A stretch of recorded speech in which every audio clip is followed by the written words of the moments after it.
بسم الله والصلاة والسلام على رسول الله. ازيكم يا حبايبي؟ عاملين ايه؟ يا رب تكونوا بخير دايما. النهارده بقى كده فيديو جديد، يا رب يعجب. قبل ما ندخل على الفيديو ما تنسوش اللايك والاشتراك في القناة لو مش مشتركين، وتفعيل زر الجرس عشان يوصلكم كل جديد انا بنزله.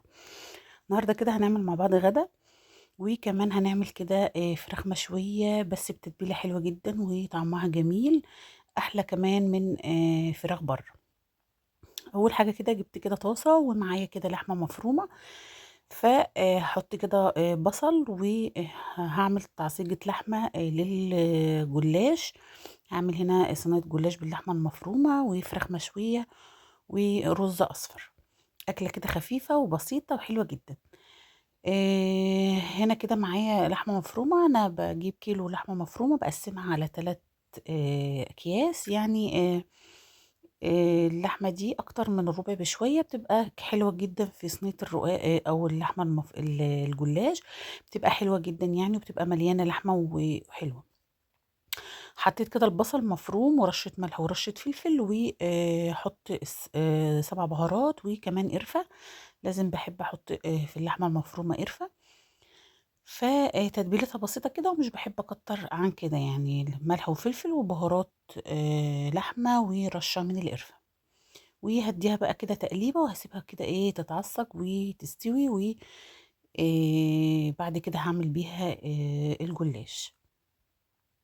بس كده، طريقتها سهلة وبسيطة، مفيش أبسط من كده. بس كده. نيجي بقى هنا لتتبيلة الفراخ، تتبيلة بسيطة جدا بس بتبقى طعمها جميل. معايا هنا كده بصلة مبشورة ناعم خالص، وحط لها بقى عصرة ليمونة كده كبيرة حلوة. وبعد كده هبدأ احط لها البهارات، برضو بهارات بسيطة، مش بكتر في البهارات. كل ما بتقللي من البهارات بتديكي كده طعم اللحمة او الفراخ اللي انت بتاكليها. فبهاراتنا النهاردة بسيطة، بس هتطلع كده نتيجة تحفة بصراحة. حطيت كده عصرة الليمونة، وبعد كده حطيت شوية من الخل وشوية من الزيت، وهحط كده ملح وكمان فلفل، وهحط برضو رشة من القرفة وبهارات فراخ. انا هنا بستخدم 11 بهار اللي هو الجاهز ده، او ال7 بهارات بتبقى من عند العطار، ريحتها حلوة جدا وبتليق مع الفراخ او اللحمة.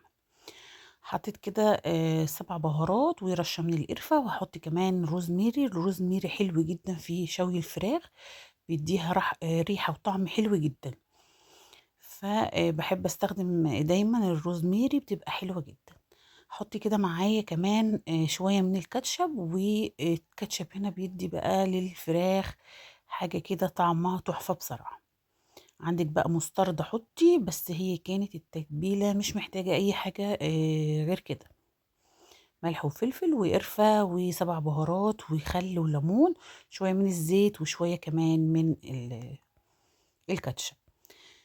جبت كده صينية وقطعت كده فيها كام بطاطساية على طماطميتين كده وبصلة صغيرة، وقلت احطها كده تحت الصينية تبقى فرشة كده. واللي حابب ياكل برضو بطاطس جنب الرز، بتبقى طعمها حلو كده، وبتاخد من طعم والبهاريز بقى كده بتاعت الفراخ وهي بتتشوي عليها. فاخدت كده معلقتين من التتبيلة وقلبت كده فيها البطاطس عشان تبقى طعمها حلو.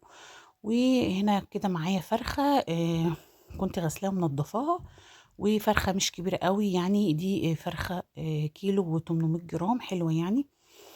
فكنت غسلاها ونقعاها كده بملح وفلفل، ملح وليمون وخل وسكر ودقيق والكلام ده كله. فهبدأ كده أتبلها زي ما انتوا شايفين، وهسيبها بقى كده أقل حاجة 4 ساعات، بس أنا بصراحة سبتها ساعتين وسويتها على طول يعني. فهديها كده تتبيلة كده كلها، وهظبطها كده، وبعد كده هحطها على الحامل الستاند بتاعها. والحامل ده حلو جدا في الشوي بصراحة، وبيديكي كده نتيجة حلوة جدا، أحسن من فراخ بره بصراحة. عايزة بقى تحطيها كده في الفرن على الشواية الكهربائية اللي هي بتلف الفراخ دي، بتبقى حلوة برضو. بس أنا النهاردة قلت أعملها على الستاند الحديد ده، حلو جدا وبيطلع برضو نفس النتيجة، وبتستوي كده ما شاء الله. فسبتها كده زي ما هي لمدة ساعتين، وبدأت كده أدخلها الفرن، وقبل ما ادخلها الفرن بحط في الصينيه كوبايه من الميه علشان تسوي الفرخه وتسوي البطاطس. فهركنها كده على جنب تاخد التتبيله كده لمده ساعتين، وبعد كده هبدا اولع عليها درجه حراره عاليه جدا على الرف، يعني بنزل الشبكه تحت كده قرب النار عشان تستوي بسرعه وكمان تاخد لون حلو زي ما انتوا هتشوفوها. معايا كده حلة على النار، حطيت فيها شوية من الزيت على مكعب من الزبدة، ومعايا كده بصلاية صغيرة مبشورة، وهديها كده تقليبة لحد كده لونها ما يبقى ذهبي علشان نعمل كمان شوية من الرز الأصفر. احط بقى التوابل، ورق لورا وحبهان ومستكة، وكمان رشة من القرفة وبهارات، وكمان رشة من اللي هو اللون الأصفر ده، مش فاكرة اسمه بصراحة، اللي هو الكاري أو الكركم. فعشان يدي اللون الأصفر فحطيت كده ورق اللورا والملح والفلفل، وكمان هحط مكعب مرق ومستكة وحبهان، وبيبقى طعم الرز حلو جدا. فهحط كده كل التوابل مع البصلة واديها كده تشويحتين كده لحد ما ريحة التوابل كلها تطلع، وبعد كده هنزل بالرز. الطريقة دي بتطلع رز حلو جدا لما تحطي كل التوابل كده على البصلة وتديها تشويحة، فبتطلع كده بتحمص كل البهارات، فبتطلع الطعم كده والريحة حلو جدا. وهنزل كده برز كده منقوع ومغسول من قبلها، واحط كده اللون زي ما انتوا شايفين اللي هو الكاري، هو ده لون بجيبه كده من عند العطار، بيبقى اسمه لون زعفران، فبيدي اللون الاصفر كده للرز، لان الولاد مش بتحب الكاري ولا الكركم في طعم الرز بصراحة. فاديتها كده تقليبة، واحط كده المية بتاعته وهسيبه بقى كده يستوي، وكده خلصنا الرز وخلصنا كمان الفراخ.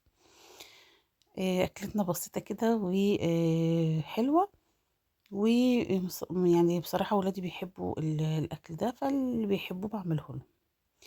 هنا طبعا عملت كده الجلاش، وهبدأ كده معايا كوباية كده من اللبن وبيضة كده صغيرة بلدي كده. هبدأ كده اقطع الجلاش بالقطع بقى اللي احنا عايزينها، وهنزل بقى كده بكوباية الحليب مع البيضة وملح وفلفل، وهنزله كده على الصينية وهدخلها الفرن. بس كده عملت معاكم الجلاش قبل كده كتير طبعا، كل ورقتين بدهن كده زبدة، وبحط كده اللحمة المفرومة ما بين في النص، وبعد كده أبدأ أحط الطبقة التانية. طريقته سهلة وبسيطة جدا. مش عايزة بقى تعملي جلاش بالطريقة دي، ممكن تعمليه صوابع بيبقى حلو جدا. فحطيت كده البيضة على كوباية من اللبن، كوباية كبيرة يعني مش صغيرة، وملح وفلفل، وحطيت كمان معلقة الزبدة اللي كانت باقية من دهن الورق بتاع الجلاش، علشان كمان تدي للوش كده لون. وهعملها كده بالمضرب، وبعد كده هنزل كده بكوباية اللبن على الصينية، وهدخلها على طول الفرن. بس انا بصراحة قبل ما ادخلها الفرن بسيبها كده ربع ساعة تشرب كده اللبن ده، فبتطلع كده مورقة وجميلة، ولازم اسيبها ربع ساعة قبل ما ادخلها الفرن بصراحة. فكده الصينية معايا جاهزة، هدخلها بقى الفرن. وكده بعد ساعتين طلعت الفرخة كده زي ما انتوا شايفين، لون بقى وريحة وطعم مش عايزة اقول لكم. جربوها هتعجبكم جدا. طريقتها بسيطة وسهلة، ومفيش اي اسهل من الوصفات البسيطة والتتبيلات البسيطة دي اللي تحبي تعمليها دايما كده على السريع. فحطيت كده الرز والفراخ زي ما انتوا شايفين، وكمان الجلاش، وكمان البطاطس، وحطينا بقى مخلل وجرجير، وكان الغدا بتاعنا النهارده حلو جدا. يا رب الفيديو يكون عجبكم، وان شاء الله اشوفكم في فيديو جديد، والسلام عليكم.